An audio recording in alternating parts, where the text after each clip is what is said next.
Hello everyone, Sanjay here, and welcome to Religion for Games. And specifically in this part, we're going to be talking about religions in conflict.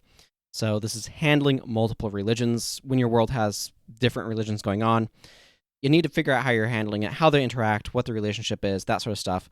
So just like with the previous topic, which was evolving a religion, this is also going to be heavily influenced by similar factors, such as like how real are the deities, but also, and this is a slight difference, how real are the power sources? So if there's sources of power, whether that's some sort of just power source, we talked about that in the first episode, but this is kind of think of it as like this is a thing that people can tap into to get power, but it doesn't have a will, right? Versus having individual power like being a mage or some sort of spellcaster or something like that, that can be given a religious aspect, a religious angle to it.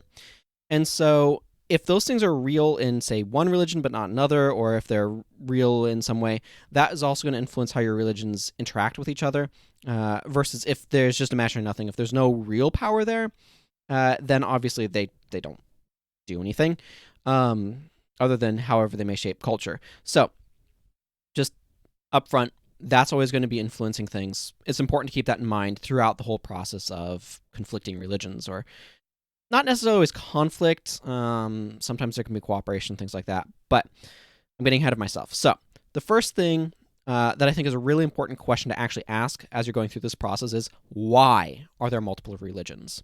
You've constructed some sort of world. You've given it multiple religions. It's useful to think about why you've done that. Now, there can be lots of different reasons, and it's useful to understand what those reasons are in terms of in-world reasons for these different religions. What is the in-universe explanation for the different religions? Because that's going to help inform what they're about, and it's also going to help inform how they interact. So here are a couple of ideas of why there might be different religions. Geography is a really big one. Different religions will develop in different places. There can be different reasons for this. People in one area could believe, hey, we have the true religion for the entire world, but it developed in our area. Or it could be connected to some sort of local deity or something like that, which brings up, of course, different deities, different things that people are worshiping. That sort of thing will also influence things. Again, this can be tied to geography or a group of people. For example, you could have the god of the elves, the god of the dwarves, and the god of the hobbits, or however you want to roll any of that sort of stuff. You can have different deities for each of the different sentient species, sapient, whichever term is better there, species in your world. But thinking about, okay, why are there different ones? These are a couple of them. But another one is different human ideas. So there's a lot of different ways that this can play out. There can be different ideas of how religion should work. Different cultures will spawn different ideas, so there can be just different takes on stuff. There's an interesting idea here, which is one deity with different religious expressions tuned to cultures of different areas, or sort of the way different beings, different groups like elves, dwarves, whatever. I'm just using generic stuff here, but how they interact and operate. So there's lots of different options with that sort of stuff. And then another, and this is a really important one, way in which you'll have multiple religions is if you have factions that are broken off of a previously singular religion. So that's something I went into more detail last week, but as a quick recap, you have a religion, it goes along for a while, and then for some reason, stuff happens and it begins to fracture and break. If the divisions between different branches of the religion get too strong, they can begin to think of themselves as different religions, where maybe they don't quite fully think of themselves or each other as being all in the same religion. Things like that can happen. That's another way. Even if they might think of themselves as the true expression of the religion, that means they're calling all the others heretics, which is just like, people who do not have correct religion beliefs or whatever, have taken the ideas and twisted them and made them wrong somehow. That's sort of denouncing the religiosity of the other groups. And that's stuff that you can work with in a multiple religion context. And there can be many other reasons. Like, I'm just throwing out some ideas, but it's useful to answer this in universe. So that way you can then build some of the other things, such as relationships. So this is the next major thing to discuss, is what are the relationships between the religions and why are those relationships the ones that they have? So the first kind of important thing to determine here is how much of a relationship do they actually have? So how much contact do they have? How much interaction? How much knowledge of each other do they possess? So, for example, is it just rumors? Have people just merely heard about this other religion, heard inklings and some stuff kind of filtering across borders between nations or things like that? Or like some trade contact. So trade is a very common way for religion to spread. You have a group that has a religion, and when other people interact with that group in trade, well, that's a form of contact. They'll likely be exposed to the religion if they have any sort of external signifiers of it. This sort of thing is represented in, for example, like the Civilization games will represent a religious pressure this way, as trade between cities builds religious pressure, where it's like, oh, I've interacted with your religion, and now I'm kind of curious about it. Or is there closer contact than that? Is there like missionaries or that sort of thing? Not all religions have the idea of missionaries. It's certainly not necessary, but it's something that maybe a religion does have. What sort of armed conflict have they come into? What sort of emissaries have they interacted with? So, like, ambassadors coming to a place are going to learn about the religion of the place that they've come to and are ambassadors in. And so that sort of thing will build formal contacts, formal ties, formal understandings. So what sort of level of relationship, what sort of level of contact, what sort of level of knowledge? And so building those initial things, figuring out how much do they actually know, how much truth do they know about the religious beliefs of this other religion. So for every religion A, religion B, how much do they know about each other? How much contact do they have? How much have they heard? And then if they do have closer contact or things like that, it's a question of what sort of history do they have. Remember, when you're creating a world, I mean, you can create a world that's just fresh, that's just new, there's nothing there, it's a tabula rasa sort of thing. And you'll do that in some situations, like Civilization games are going to be playing around in that sort of space, right? But if you are creating a religion for like an RPG or something else, likely there's been a history that's happened. So what sort of history do the religions have with each other? Is there some sort of previous history of conflict, of peace, of being the same religion? Useful stuff for building, because again, a lot of this is the relationship prior with themselves, the relationships between leaders and stuff like that is going to impact things. And so that history will drive decision making. So that's really useful. And then so like this whole bit so far has been talking about how much they know about each other, how much contact have they had, what sort of the history do they have. But then we need to address a couple of other things that are intrinsic to the religions themselves as opposed to the relationship that they may have formed between them. So the first one is, how compatible are their beliefs? Religions are not always compatible in what they believe. Many religions make claims that other religions contradict. And so you can have a world where there aren't any contradictions of claims, where their beliefs are compatible with each other. And there's different ways that they can play out. But you can also be making a set of religions that make contradictory claims, and they can't both be true. They could have very different spins on the same underlying truth. There's different ways that you can kind of roll that, but incompatible beliefs or differences in beliefs. So there can be like a number of different ways that this can play out. For example, there can be religious expression, the way that worship is done, or moral beliefs, things like that, that can come into conflict, where one religion may believe firmly in, I don't know. Here's just a random example. Maybe one religion is like, yeah, everybody's supposed to eat beef, and then another religion is like, no one's supposed to eat beef. It's arbitrary example, but dietary components are common in religions in the real world, usually with pork. But if it's the sort of thing where it's like one religion mandates that you're supposed to do this thing and another says you're not supposed to, that can create conflict. There can be much more serious things like what sort of interactions do you have with the deities? How do you demonstrate fealty or loyalty or piety? And so think about how those sorts of points of religious belief and religious expression will conflict. Another thing that's really important to consider in this whole process as well is what sort of religious doctrine is there that influences things. So these are going to be teachings, things that the religion teaches, or dogma can influence stuff as well. And so if there's doctrine that teaches peace or acceptance, that sort of thing can make a religion more friendly, more willing to tolerate and accept other religions. On the other hand, if it teaches hatred or animosity, or superiorship or whatever, like we're the best sort of thing, that sort of stuff can basically, as a sort of religiously ingrained arrogance about their own religion, that sort of thing can influence the way that any given religion interacts with other religions. So if they teach peace and acceptance, that sort of thing may make them a lot more peaceful, a lot more willing to cooperate and learn from and all that sort of stuff, other religions, versus hatred and animosity. And then there's also how compatible are their cultures. So religions do not exist in a vacuum. They exist in a cultural reality because people, right? Religions are institutions, are social institutions, and all social institutions get swept up in the culture in which they belong.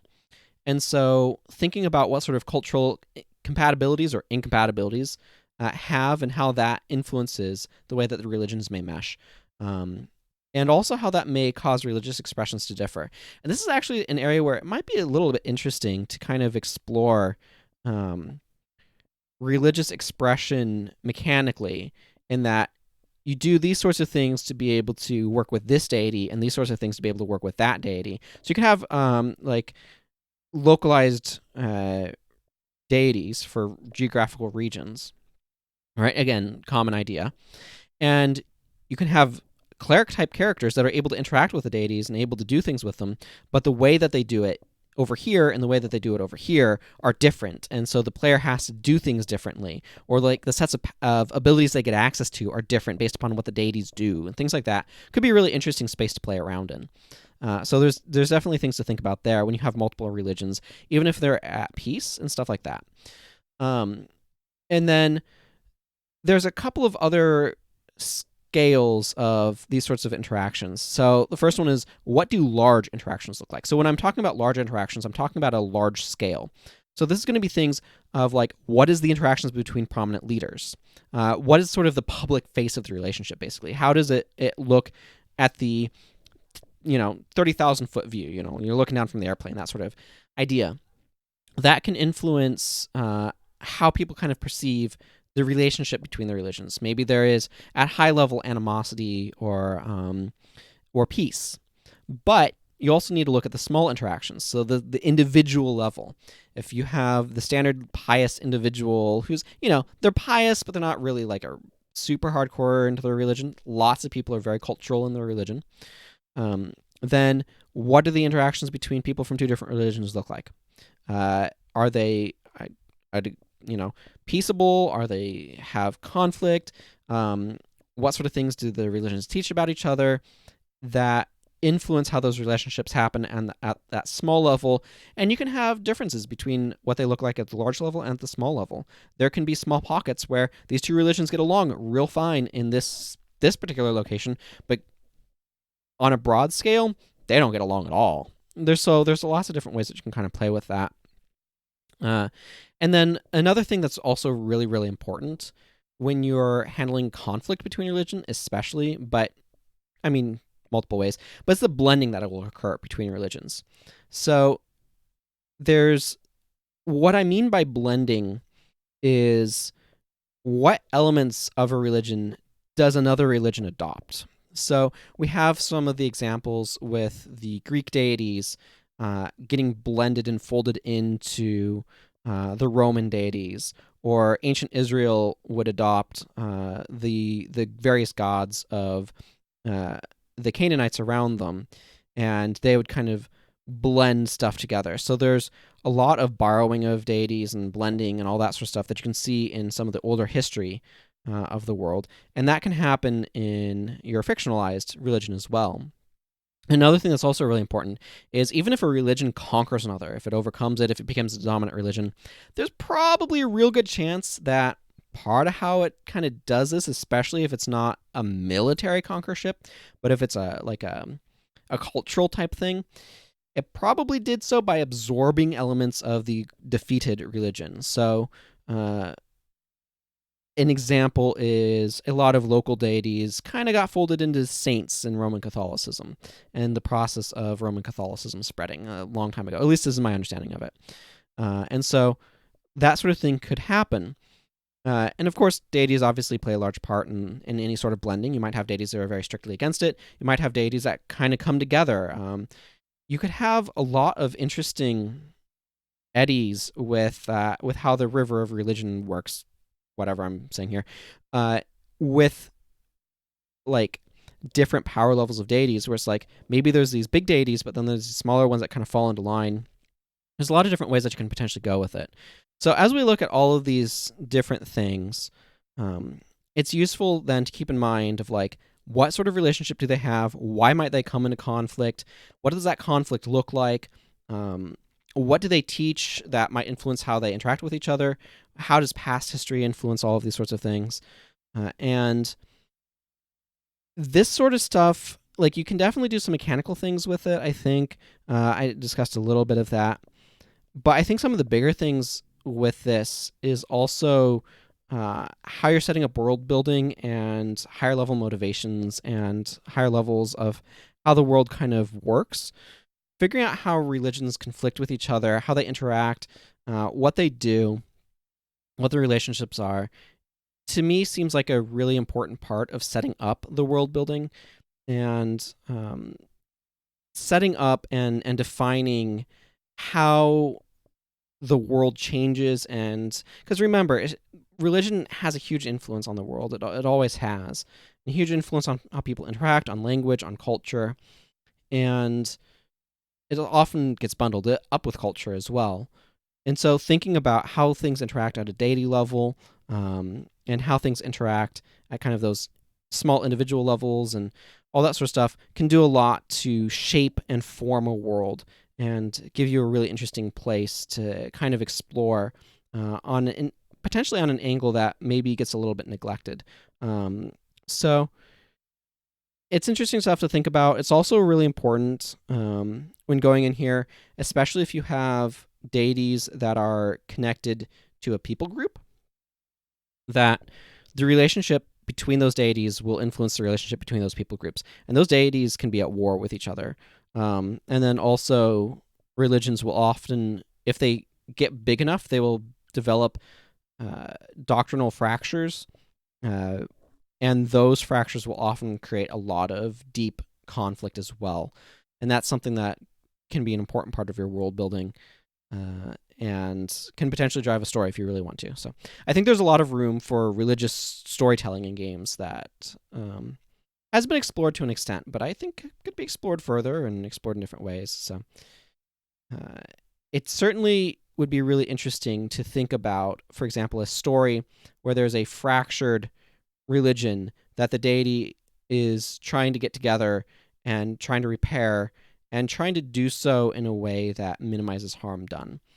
Interesting stuff to think about. But anyway, talking about all this sort of stuff, I think has been a useful examination. But what I want to do next time is take all this stuff and kind of put it into practice. So I've been thinking some, because I've kind of gone through my main points of building religion and constructing and all that sort of stuff. So I've been working on a game. You might have seen the Let's Make a Game Astral Collision stuff, and this game needs a religious foundation. It's supposed to have one, as I've been thinking through stuff more and been figuring stuff out. So the next episode, because I haven't actually sat down and done that yet, is going to be me sitting down and doing that. It's probably going to be a lot of me on a document, just filling out details and kind of going through all this stuff, but hopefully it'll be a useful example of kind of working through these things and thinking about how does this religion have mechanical expression in the world, as well as how is it forming a foundation for a lot of the narrative and other things that are happening. So until then, everyone, thank you for watching. Take care, and goodbye.